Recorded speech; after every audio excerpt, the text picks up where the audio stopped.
Dieu nous prépare au réveil. Et vous voyez que la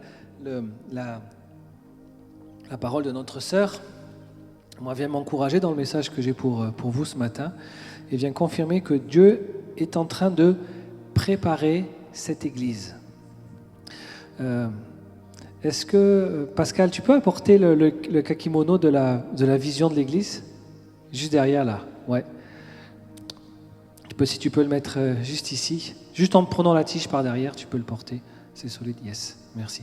Je veux vous remontrer notre vision, ce qu'on a à cœur, ce que le Seigneur a fait depuis 2 ans pour nous réorienter.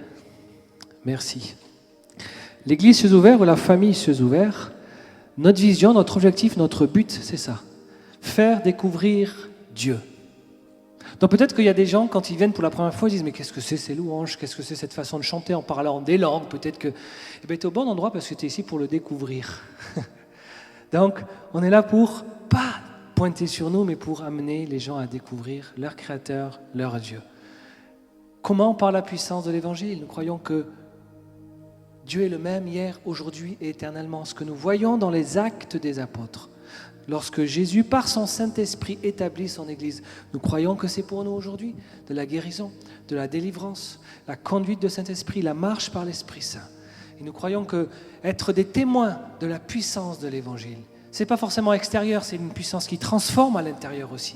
Ça nous amène à découvrir le Dieu créateur tout-puissant. Et le but, c'est quoi?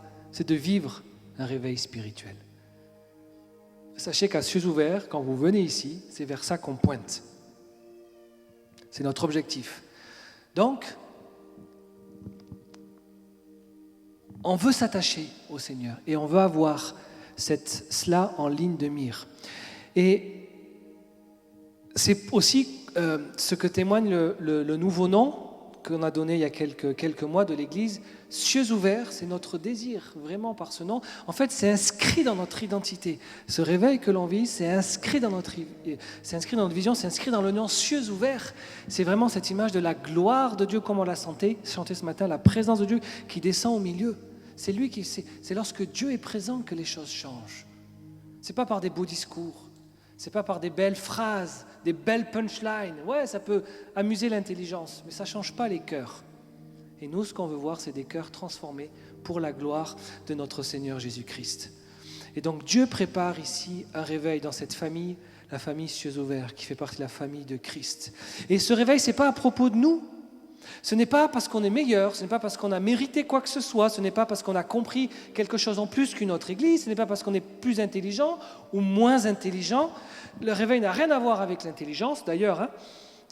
Ceux qui utilisent plus que l'esprit seront confondus par ce que le Seigneur va faire, par le souffle que l'esprit va faire. Mais ce réveil, ce n'est pas nous qui le provoquons, ce n'est pas nous qui l'inventons, ce n'est pas nous qui l'innovons, il existe déjà en fait. Ce que le Seigneur est en train de faire, Dieu agissant à l'échelle de la planète. Et je vous dis, c'est la vérité. Ce réveil produit déjà des miracles, des guérisons, des délivrances, des baptêmes dans le Saint-Esprit. Et tous ceux qui s'y opposent, tous ceux qui s'opposent à ces œuvres de l'Esprit seront confondus. Ils auront à se repentir s'ils veulent suivre ce que fait l'Esprit, parce que c'est lui qui est à l'origine. Imaginez une flaque d'eau, ou lorsqu'on renverse un peu d'eau sur une table. Mais mettez-vous à souffler dessus. Vous allez voir, il y a toujours une petite partie qui avance plus que d'autres. Et bien c'est ça que le Saint-Esprit fait. Il souffle. Et puis ceux qui veulent saisir et qui veulent tirer les voiles, mais ils sont embarqués. Et ça fait cette petite tranchée. Donc Dieu nous prépare pour vivre cela. Et ce que l'on aspire à vivre, on commence, Serge l'a dit, à voir des bribes de la gloire de Dieu. On est encouragé, on voit des choses qu'on ne voyait pas avant. Mais il y a plus encore. Mais là où le Seigneur veut nous amener, il doit nous préparer. C'est la raison pour laquelle on n'a pas peur de passer du temps à prier en langue, parce qu'on comprend l'impact que ça a dans un culte. C'est pour ça que lorsqu'on démarre un culte et qu'on voit qu'on n'a pas envie de louer, on s'arrête. Parce qu'on est dans une église de réveil et on se dit « Seigneur, il y a quelque chose qui ne va pas ». Alors on va prier jusqu'à ce que cette joie, jusqu'à ce que cette envie revienne, parce qu'on ne veut pas se laisser abattre. Est-ce que vous êtes avec moi? Donc, Je veux juste vous raconter un témoignage que j'ai entendu. Peut-être certains suivent la prophète, s'appelait aussi pasteur Joanna Exbraya, qui est de l'église ACBM.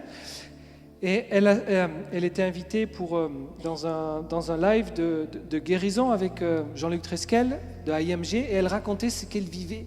Il disait, on vit le réveil ici. Elle raconte qu'elle a eu leur premier miracle de création. Qu'est-ce que c'est un miracle de création ? Le miracle de création, c'est quand Dieu recrée quelque chose à partir de rien. C'est différent d'une guérison, c'est un miracle de quelque chose qui n'existait pas, qui se met à exister. Il y avait une femme dans leur église qui était née sans utérus, qui ne pouvait donc pas avoir d'enfant, qui n'avait pas ses menstruations. Et ils ont prié pour elle. Et cette femme lui racontait qu'elle sentait comme quelque chose qui tricotait dans son estomac.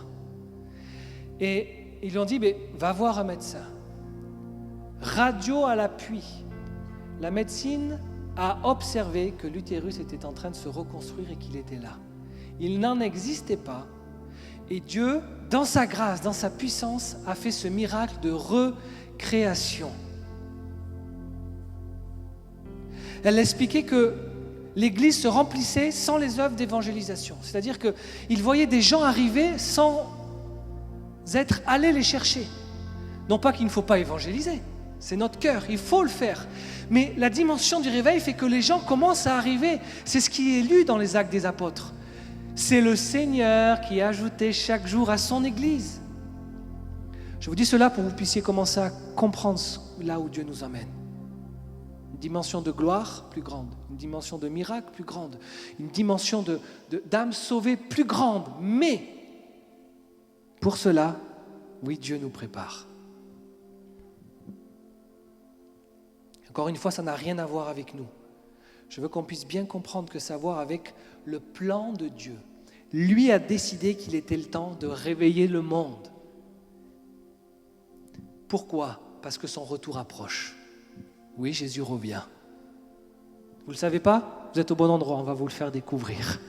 Jésus revient. Et donc il prépare son Église, il veut préparer un grand réveil. Il veut se révéler d'une manière particulière au monde, mais ça commence par son Église, c'est son Église le porte-parole. Donc il nous prépare. Le plan de Dieu avant le retour glorieux de Jésus, le roi des rois, c'est le réveil. Et notre sœur l'a dit, nous a encouragés. Oui, c'est dans l'Église, mais ça commence par l'intérieur de notre cœur.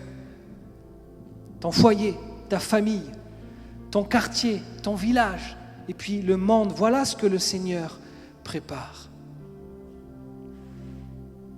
Et son plan, c'est d'avoir ici à Morlaix une église de réveil. Parce qu'il aime cette ville et parce qu'il a des projets. Et nous qui sommes ses enfants, ses disciples, nous avons simplement à dire, parle, ton serviteur écoute, parle, ta servante écoute, que veux-tu faire ?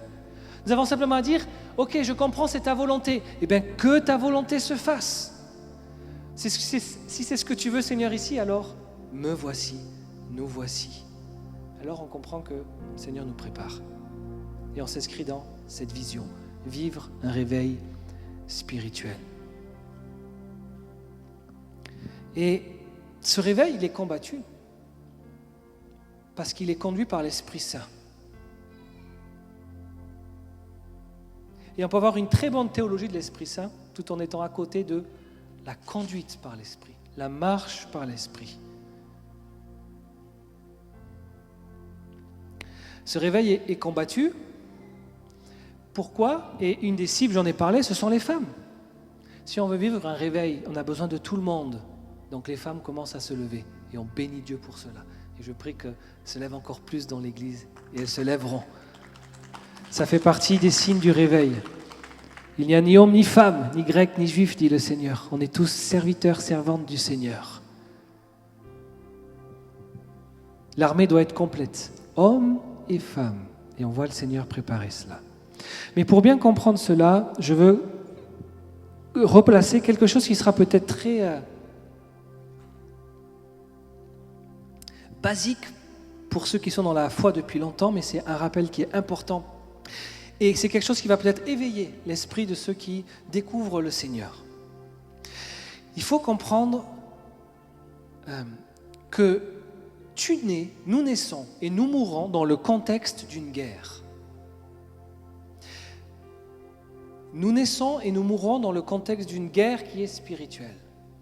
Je discutais avec une chrétienne il y a 2 semaines qui m'expliquait qu'elle avait le Seigneur lui montrait une vision et voyait le combat qu'il y a dans les cieux entre l'armée du Seigneur et l'armée de Satan.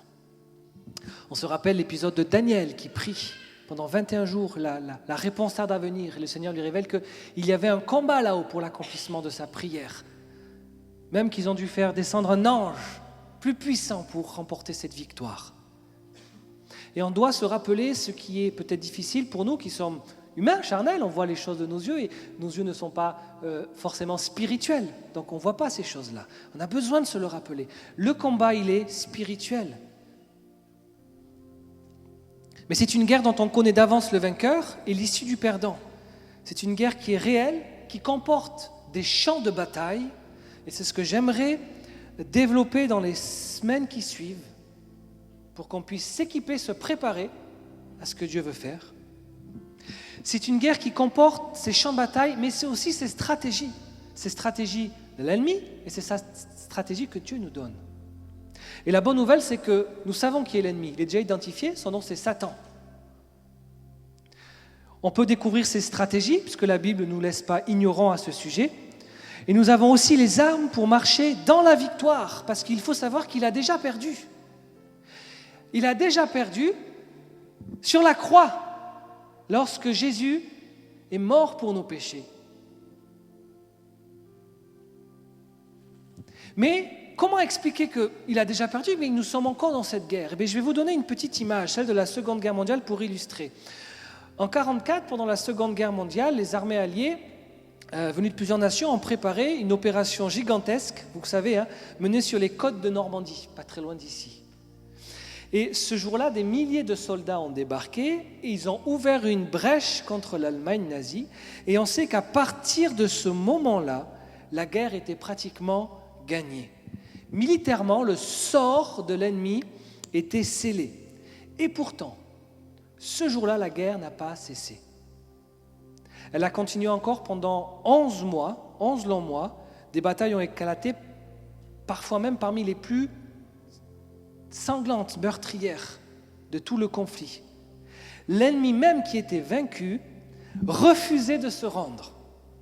Il faisait tout pour ralentir, pour blesser, pour détruire jusqu'au dernier moment. Et c'est qu'en mai 1945 qu'officiellement la victoire a été proclamée. Eh bien, nous sommes l'humanité précisément dans ces 11 mois. Jésus a déjà donné le coup fatal. Mais la guerre est encore en cours. La victoire est assurée, le sort de l'ennemi est scellé, mais la guerre prendra fin uniquement avec le retour de Jésus, la défaite définitive de Satan, quand le Seigneur viendra instaurer son nouveau ciel, sa nouvelle terre, et qu'il scellera la paix éternelle. Mais en attendant, nous sommes dans cette guerre. Et si vous l'ignorez, vous êtes soit victime, parce que ça peut être une ignorance de connaissance, parce que tu ne le sais pas, parce qu'on ne te l'a jamais enseigné, parce que tu n'es pas dans la foi, ou ça peut être une ignorance de la politique de l'autruche. Je refuse de le voir, je refuse de rentrer dans ce combat spirituel, j'ai même ma petite vie, je viens à l'église tranquillement et tout ça. Eh bien, on se rend victime, certaines, puisque dans une guerre, si on n'est pas préparé, on se laisse asservir. Ou alors on en a conscience, et on décide d'y prendre part. Et bien lorsqu'on a l'ambition, la vision de vivre le réveil, on ne peut pas ignorer le combat spirituel. On ne peut pas l'ignorer. Donc mon objectif, c'est de sortir dans l'ignorance, de vous sortir dans l'ignorance si vous êtes plongé, et de nous conduire dans cette préparation que le Seigneur fait à cette guerre, en révélant les stratégies les plus courantes que l'ennemi utilise, afin qu'on puisse y faire face, afin de réagir quand il attaque, afin de tenir quand il cherche à détruire, afin de conquérir là où il veut anéantir. Mais avant de parler de cela, de ce champ de bataille d'armes, il faut d'abord s'assurer de savoir dans quel camp on est. Et pour cela, on doit comprendre que l'enjeu de cette guerre, c'est d'abord notre âme, qui, elle, est éternelle. Nos corps retourneront à la poussière, mais notre âme est éternelle. Et il n'y a pas plusieurs issues, il y en a deux. Une éternité en présence du Créateur et une éternité sans lui. On appelle ça communément le paradis et l'enfer. Lisons dans Jude, qui n'a qu'un chapitre, donc le verset 6. Ce que le demi-frère de Jésus dit. Les anges qui n'ont pas gardé la dignité de leur rang, mais qui ont quitté leur propre demeure, donc il parle des anges déchus, donc les démons, il les a gardés dans des chaînes perpétuelles au fond des ténèbres en attendant leur grand jugement. Donc ces anges rebelles sont déjà sous la condamnation. En fait, leur sort est déjà fixé. Et il dit dans Matthieu 24, chapitre 41, 25-41, donc il parle à des personnes, ensuite il dira à ceux qui sont à sa gauche, donc il parle à des hommes et des femmes, « Retirez-vous de moi, maudits, allez dans le feu éternel qui a été préparé pour le diable et pour ses anges. » Donc le Seigneur est en train d'expliquer qu'il y a un feu, une punition, l'enfer, c'est la punition pour les anges. Mais que ceux qui auront, pour les démons, les anges déçus, mais ceux qui auront adhéré au mode de pensée de l'ennemi, ceux qui auront été rebelles, qui auront refusé le Seigneur, il dit, c'est l'endroit où vous allez aller.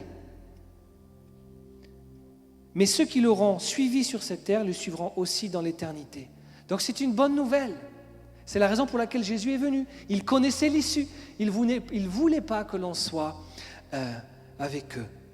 Et donc la première victoire dans ce combat que je viens d'expliquer, c'est ton salut. La première victoire, elle n'est pas contre le diable, elle est en Christ. La première victoire, c'est de passer du royaume des ténèbres au royaume de Christ. C'est de changer de gouvernance. Avant, j'étais sous la seigneurie de Satan. Jean dit, tu peux te dire, mais comment ça, je suis sous la seigneurie du diable, j'ai jamais dit que je voulais être. Oui, mais les réalités spirituelles. Jean dit, le monde est au pouvoir de Satan. Les forces sont spirituelles. Et pour les combattre, nous avons besoin des armes spirituelles. L'Esprit de Dieu en nous permet de combattre. Mais si tu es sans l'Esprit, ne crois pas que tu pourras faire quoi que ce soit contre le diable. Il a une certaine puissance pour influencer, pour détruire. Oh, bien moindre que celle de notre Seigneur Jésus. C'est la raison pour laquelle le chrétien est victorieux, parce que le Seigneur marche avec lui. Mais ne crois pas que sans Dieu, tu vas pouvoir faire quoi que ce soit. Ne crois pas qu'en jetant une chaise, tu vas pouvoir faire fuir un esprit. Le nom de Jésus le fait fuir. Donc il faut passer sous la seigneurie de Satan, qui vient pour voler, détruire ta vie, sous la seigneurie du Seigneur Jésus. Colossiens 1, chapitre 13, 14. Et il nous a délivrés de la puissance des ténèbres et nous a transportés où ? Dans le royaume de son Fils bien-aimé, en qui nous avons la rédemption et le pardon des péchés. Donc la porte pour passer d'un royaume à un autre, elle a un nom, elle s'appelle Jésus le magnifique, Jésus le glorieux, Jésus le roi des rois, Jésus le tout-puissant, Jésus le sauveur de nos âmes. Il est le chemin, il est le seul chemin. Oh, qu'est-ce que j'aurais aimé avoir un amen, je ne sais pas. Quand on parle de notre sauveur là quand même, hein, élevons son nom, merci Jésus. Donc la première victoire de cette bataille, c'est lorsque tu passes d'un camp à l'autre, d'un royaume à l'autre. La parole parle de la mort à la vie. Et ce n'est pas quelque chose que tu peux faire par toi-même. C'est quelque chose que Jésus a fait pour toi. La première victoire, elle est en Christ. C'est gratuit, ça s'appelle la grâce. Donc si tu n'es pas encore en Christ, si tu t'es pas vraiment engagé sur ce chemin, laisse-moi te dire certaines choses que tu n'entendras pas ailleurs, mais que tu n'entends que parmi les disciples de Jésus. Et c'est par amour que je dis ça. Tu es en danger. Parce que si tu n'as pas donné ta vie à Christ, les jeux sont déjà faits en fait. Tu es forcément victime de son influence destructrice. La maladie. On voit dans les évangiles que Jésus, parfois pour guérir, il ne commandait pas à la maladie de partir, il commandait à un esprit de partir. Donc certaines maladies sont d'origine spirituelle, menées par un esprit mauvais. Mais si personne ne te dit ça, tu peux aller voir tous les médecins que tu veux. Et nous ne sommes pas contre la médecine, nous bénissons Dieu pour la médecine. Mais si le problème est spirituel, ton médecin ne pourra rien faire.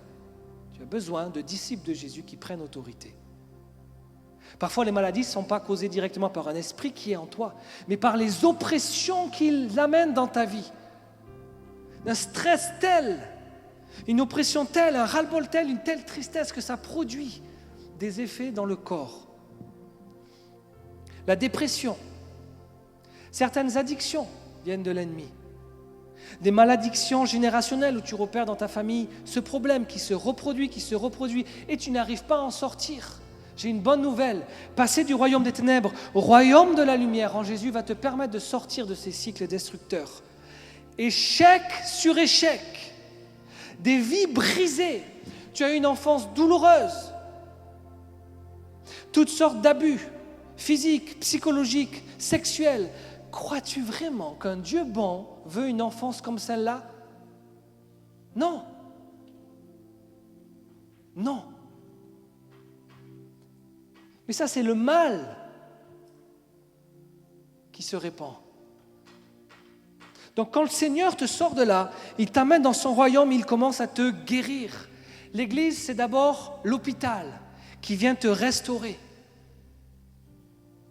qui vient te construire, te bâtir là où tu as été détruit, qui vient parler dans ta vie, te dire ce que Dieu pense vraiment de toi, qui vient te donner un avenir et de l'espérance, pour qu'ensuite, restauré, tu puisses te préparer pour le réveil.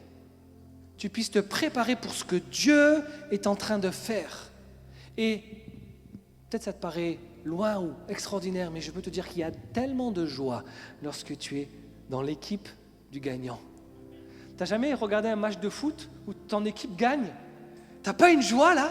Oh yes, tu as un but, yes! Mais c'est ça qui se passe quand la passion commence à monter en toi. Quand tu as fait ta guérison, quand tu as fait ton entraînement et que le Seigneur t'envoie sur le champ de bataille et que tu vois que tu gagnes victoire après victoire, tu es là, yes, yes, yes! Je vois les choses avancer. Et si tu ne le vis pas encore, laisse-moi te donner envie. Parce que ça va arriver. Mais il faut se préparer. Lorsqu'on est dans ce royaume des ténèbres, on est comme une brebis sauvage. Quand on a beaucoup de chance, on peut survivre loin des loups. Quand on a un peu moins, on peut être meurtri. Et quand on est encore moins chanceux, on peut être déchiré pour les plus exposés. Et Jésus arrive et dit, je suis le bon berger et je t'amène dans ma bergerie. Jean 10, 7 à 11.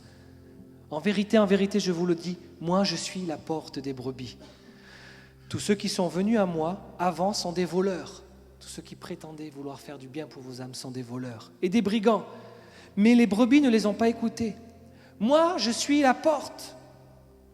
Si quelqu'un entre par moi, il sera sauvé. Il entrera et sortira et trouvera des pâturages. N'est-ce pas ce que notre âme aspire? Il y a quelque chose en nous qui dit que la souffrance n'est pas normale, que les malheurs ne sont pas normaux. Il y a quelque chose en nous qui dit, mais c'est pas normal que je galère autant. Oui.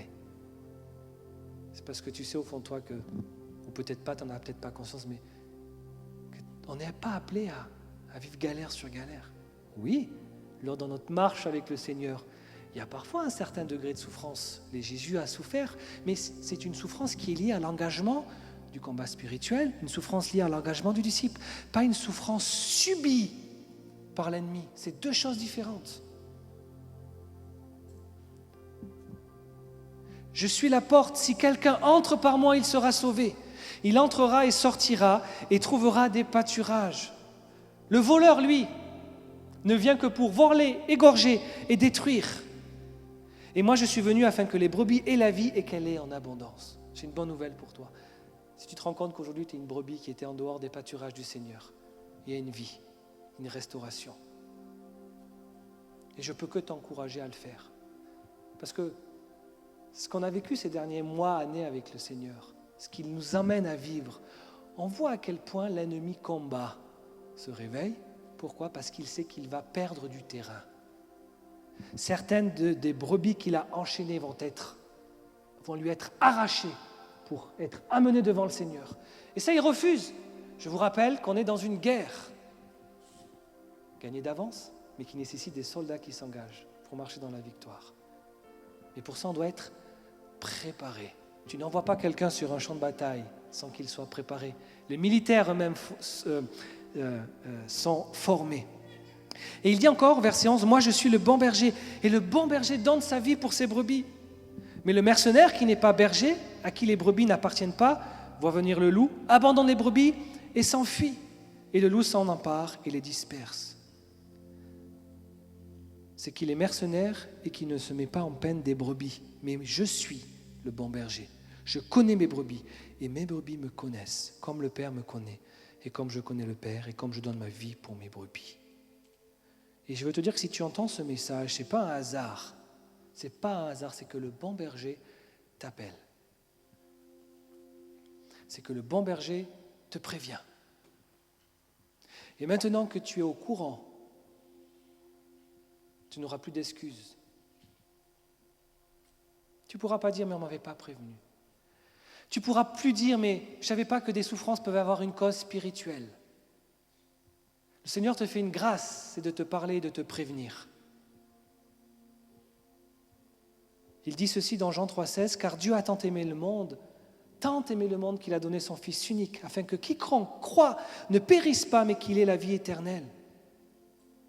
Dieu en effet n'a pas envoyé son Fils dans le monde pour juger le monde, mais pour que le monde soit sauvé par lui. » Choisis le bon berger. Choisis Jésus. Et ça, c'est choisir la vie. Il y a ce verset que j'aime beaucoup dans la Bible, qu'on lit dans Deutéronome 30, 19, 20. « Je prends aujourd'hui à témoin qu'entre vous, le ciel et la terre, j'ai mis devant toi la vie et la mort, la bénédiction et la malédiction. Choisis la vie. » Quand tu as le pouvoir d'être une bénédiction pour quelqu'un, tu n'as pas envie de lui dire « Écoute ce que je te dis. Je t'explique ce qui se passe. Choisis le bon chemin. Choisis la vie. » Regardez la promesse. « Afin que tu vives, toi et ta descendance. » Et choisir la vie, c'est un objectif, un but, pour aimer l'Éternel, ton Dieu, pour obéir à sa voix et pour s'attacher à lui. Ce n'est pas juste un choix intellectuel.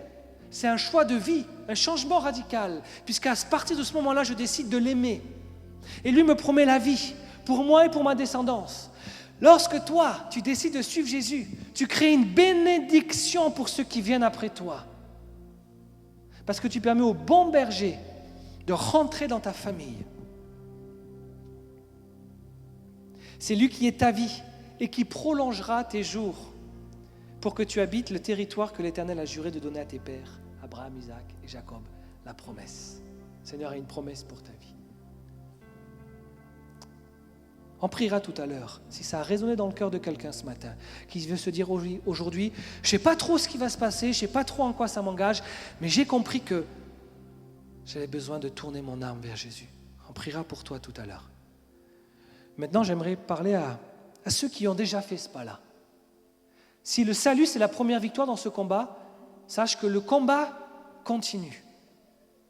La nouvelle naissance, c'est-à-dire ce pas, cette décision de donner sa vie à Jésus, ce n'est pas la fin du combat. C'est l'enrôlement.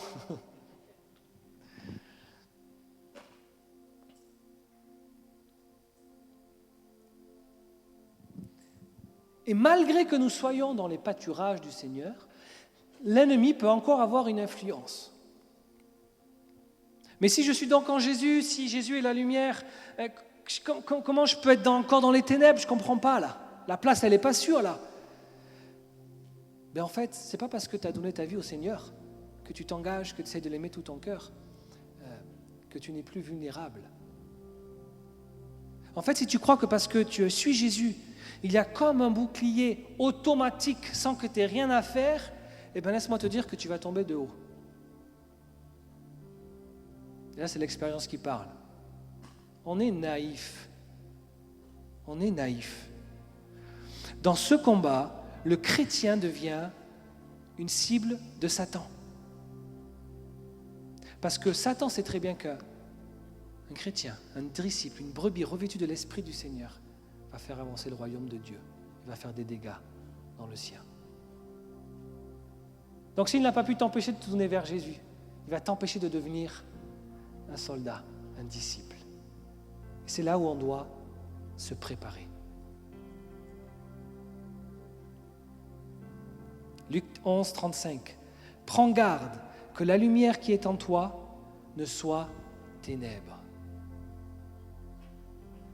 C'est Jésus qui parle et qui nous invite à veiller sur notre cœur, à veiller sur l'authenticité de notre relation avec Dieu, à veiller à avoir une posture de vigilance spirituelle, afin que la lumière de Christ, c'est-à-dire la présence divine, la présence de Dieu en nous, ne soit pas obscurcie par quoi ? Par le péché.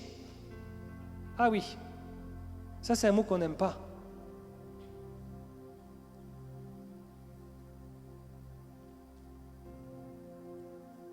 Et donc il nous exhorte à prendre garde, à veiller sur notre cœur, que notre cœur ne devienne pas un lieu d'obscurité à cause, dans ce contexte-là, d'un regard faussé ou d'une mauvaise disposition intérieure. Ton entrée dans le royaume de Dieu, c'est ton salut. Et en entrant, tu vas permettre à Dieu petit à petit d'enlever tout l'héritage nocif, toutes les ténèbres, mais cela ne se fait pas automatiquement du jour au lendemain, c'est un processus. Prenons l'exemple d'une maison abandonnée, au milieu de la campagne, en friche. Il y a même des plantes qui poussent à l'intérieur de cette maison. Dans cette maison, il n'y a ni fenêtre, ni porte. Je sais que vous avez bien l'image en tête. Cette maison est destinée à la destruction, mais un jour, quelqu'un décide de payer le prix pour la restaurer, pour la rénover. Il rentre, avant de s'occuper du jardin, il commence par s'occuper à l'intérieur. Il enlève les plantes qui ont poussé, il nettoie tout, il commence à mettre un lit, une table, une cuisine, voilà, de quoi vivre. Et puis ensuite, il commence à poser quelque chose de valeur sur le buffet. Mais chaque fois qu'il place quelque chose de valeur, cela disparaît le lendemain. La nuit, un voleur est passé pour dérober ce qui avait été déposé. Comment est-il entré ? Les portes n'avaient pas été remises. Les fenêtres n'avaient pas été remises. Il y avait cet accès. Lorsque on vient en Christ, le Seigneur petit à petit va nous amener à remettre les portes, remettre les fenêtres qui vont nous protéger contre l'ennemi qui peut continuer à venir voler dans notre vie. Comment tu peux être chrétien et te dire « mais c'est pas possible, j'ai cette telle tristesse. T'a-t-elle été volée ?» Et ces portes, mes amis, c'est le péché. Le péché, c'est manquer la cible. Le péché, c'est être dans la désobéissance. Et beaucoup voient la foi ou les préceptes, l'obéissance que Dieu donne comme des règles qu'il faut obéir et qui sont lourdes. Mais non, elles nous protègent. C'est la raison pour laquelle l'ennemi s'appelle le tentateur. Parce qu'il veut nous amener à pécher, à manquer le but, à désobéir. Pourquoi ? Pour avoir le champ libre dans notre vie. On l'a lu. Il est celui qui vient voler, détruire, tuer. J'ai personnellement pas envie d'avoir ce genre d'accès ouvert à un personnage comme celui-là. Il a tenté Adam et Ève. Et c'est lorsqu'elle a succombé à la tentation que le péché est entré. Il a obtenu l'accès. Et ça a coûté quoi ? Jésus qui vient fermer la porte. C'est sérieux. Il a voulu tenter Jésus. Mais Jésus est sorti victorieux. Lui, il est Dieu.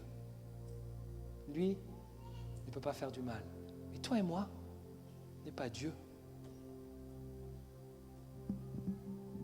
Tu n'es peut-être pas conscient des tentations. Peut-être l'es-tu. Mais c'est comme ça que le diable opère, par des tentations afin de t'amener à pécher. Et donc si nous commençons à tolérer ce péché dans nos vies, nous nous exposons à ces attaques. Car partout où il y a une désobéissance délibérée à Dieu, à la parole de Dieu, les ténèbres, il y a la possibilité d'une attaque démoniaque. Le vrai chrétien rempli de l'esprit, lui, rayonne de sainteté. Et quand on se donne au péché, la lumière qui est en nous est couverte par l'obscurité. Imaginez une ampoule là, qui éclaire. Si je mets un boisseau dessus, quelque chose pour la couvrir, elle n'éclaire plus. Donc Satan a un droit d'entrée légal pour demeurer dans cette zone d'obscurité.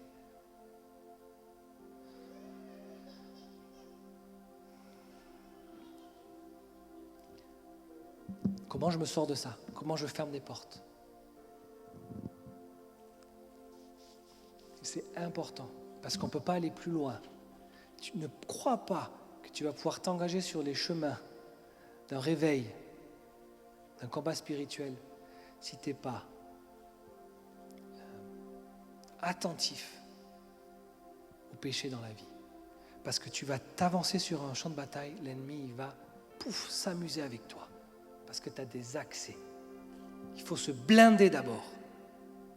Se tourner vers Christ et comprendre que le péché, ce n'est pas juste pour nous embêter.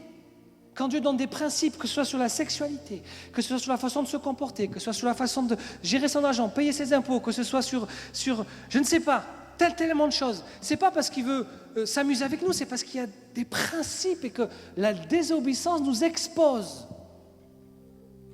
Donc la première chose, c'est de se poser la question de savoir est-ce qu'il y a des zones de vulnérabilité dans ma vie? Et Jésus ne veut pas que nous ignorions nos faiblesses. Et quand il révèle le péché dans nos cœurs, c'est dans le but de détruire les œuvres du diable. Parfois, la révélation de ce péché est douloureuse. Tu es dans l'obéissance et tu persistes. Et certaines de nos souffrances ne sont même pas causées par l'ennemi lui-même. C'est nous qui persistons dans une obéissance. Tu sais des choses que le Seigneur t'a demandé de faire. Tu sais peut-être l'engagement qu'il t'a demandé d'avoir. Et puis tu résistes et tu remarques qu'à partir du moment où tu as commencé à résister, la vie est devenue un petit peu plus difficile. Tu as ouvert une porte.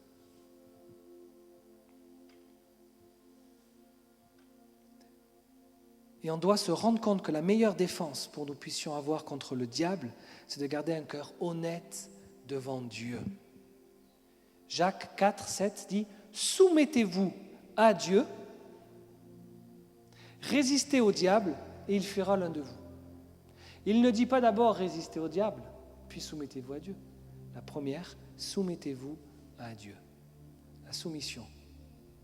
Oh, un terme qu'on n'aime pas ici, qu'on n'aime pas dans le monde dans lequel on est, parce qu'elle est connotée négativement, un asservissement. Mais non, la soumission à un Dieu bon, c'est de se mettre sous la mission. C'est accepter qu'il est notre Seigneur. Puis des fois, on dit qu'on lui a donné notre vie, mais nous résistons. Donc, lorsque le Saint-Esprit nous montre une zone qui a besoin de repentance, on doit réprimer cette réaction d'autodéfense instinctive, c'est-à-dire se justifier notre péché, se faire l'avocat même du diable. Pour réussir ce combat, on doit se soumettre au Seigneur Jésus.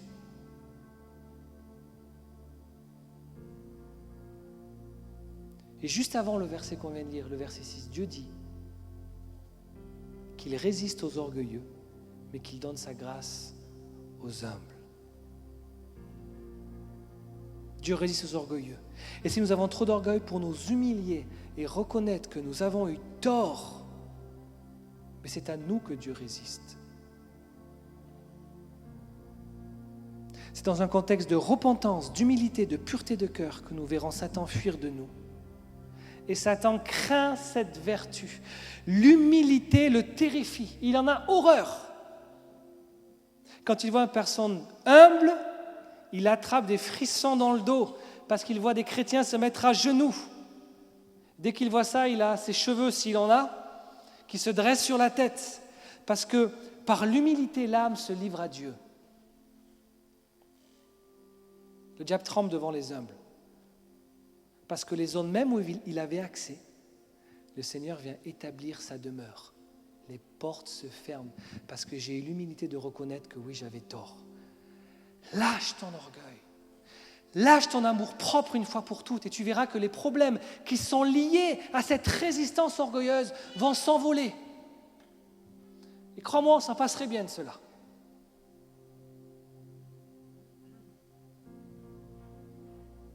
Satan a une peur bleue de Jésus. Alors humilions-nous. Et si tu sens dans ton cœur quelque chose que tu as fait qui déplaît à Dieu, eh bien, décide de revenir à lui.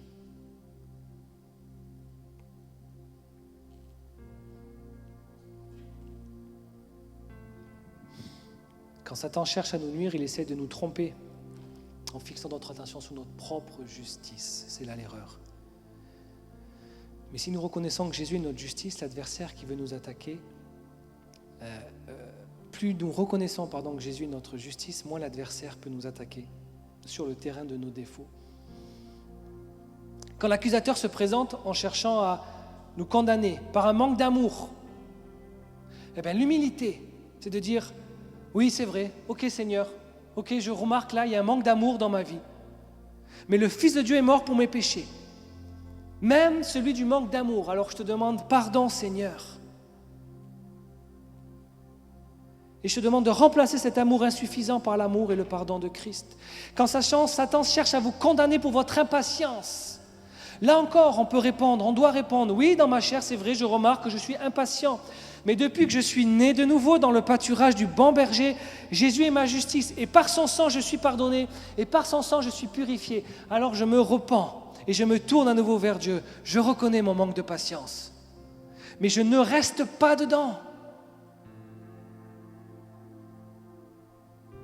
On n'est pas devant un trône de jugement, nous sommes devant un trône de grâce. Et nous devons, par l'humilité, nous approcher devant ce trône de grâce et dire « Seigneur, je reconnais, mais je sais que tu viens m'aider, je sais que tu viens me pardonner. » Pram, tu fermes la porte. Clac, tu fermes la fenêtre.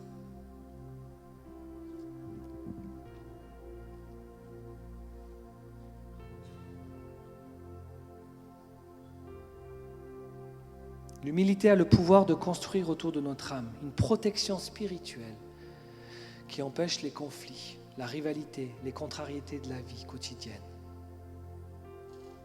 de nous rendre la paix volée. Et le milieu familial, c'est un très bon milieu d'entraînement. Si vous êtes le mari, que votre femme vous reproche un manque de sensibilité, plutôt que de se justifier, l'auto-justice, oui, mais tu comprends, moi je fais ci, moi je fais ça. Une réponse donnée dans la chair va faire dégénérer la relation. L'alternative, c'est de s'humilier, de donner raison à sa femme. Peut-être, effectivement, j'étais insensible. Écoute, on va prier ensemble pour demander à Dieu de m'aider. Peut-être que la femme, l'épouse, accuse son mari de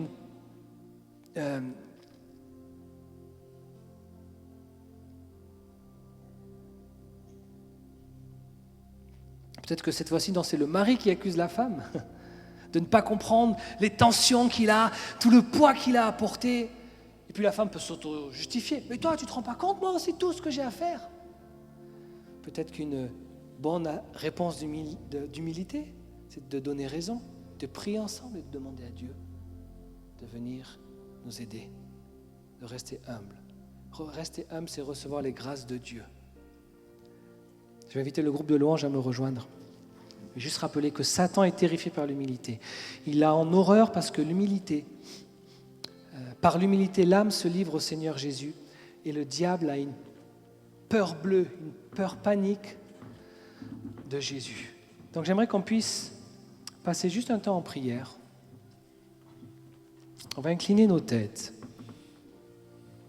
Et j'aimerais prier d'abord pour ceux qui se disent aujourd'hui, je crois que je ne suis pas dans le bon pâturage. Et j'ai vraiment envie de me positionner. Est-ce qu'on peut fermer les yeux un instant ? Se positionner, c'est de dire, j'ai entendu Jésus. J'ai compris que tu avais porté le poids de mes péchés qui m'amenaient dans la mort éternelle sur la croix afin que je puisse vivre. Mais ce n'est pas juste de le savoir. Ça demande un engagement, une repentance. Là où tu fonctionnais d'une certaine manière, maintenant que tu as décidé de suivre Jésus, certaines habitudes vont changer. C'est ça qui va être la marque réelle de ton engagement. Donc ça demande une repentance, ça demande de demander pardon, c'est la première étape de la repentance. je prends conscience que je lui ai fait du mal, mais ensuite, ça va encore plus loin, c'est un changement d'attitude. Et là, crois-moi, tu démarres quelque chose de merveilleux. Je ne reviendrai jamais en arrière de la décision que j'ai prise de suivre Jésus.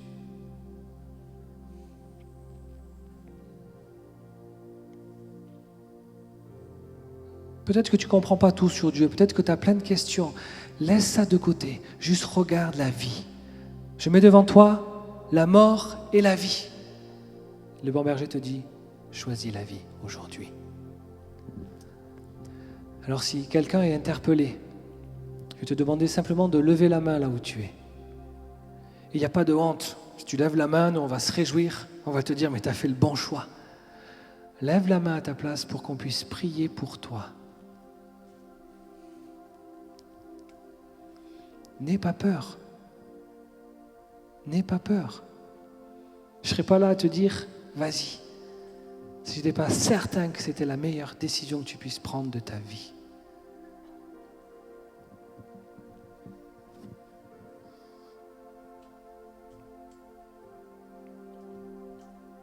C'est auprès de lui que tu vas trouver la restauration, la vie, la paix. Les choses ne se font pas forcément du jour au lendemain, mais tu es sur le chemin de la vie.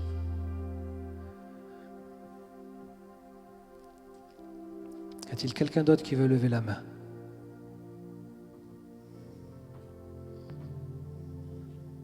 Seigneur, je te prie pour les personnes qui ont levé la main.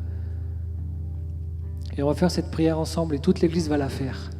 Seigneur Jésus, je te demande pardon pour mes péchés. Je te demande pardon d'avoir blessé ton cœur. Je te demande pardon pour la désobéissance. Allez-y, prions ensemble, on accompagne ceux qui ont levé la main. Et je décide aujourd'hui de me repentir, de changer d'attitude dans les domaines que tu me montreras. Et je te demande aujourd'hui de me conduire sur le chemin de la vie. Que ton esprit prenne sa place en moi. Parle-moi, dirige-moi, donne-moi un amour pour lire ta parole. Attire-moi dans la prière. Amen.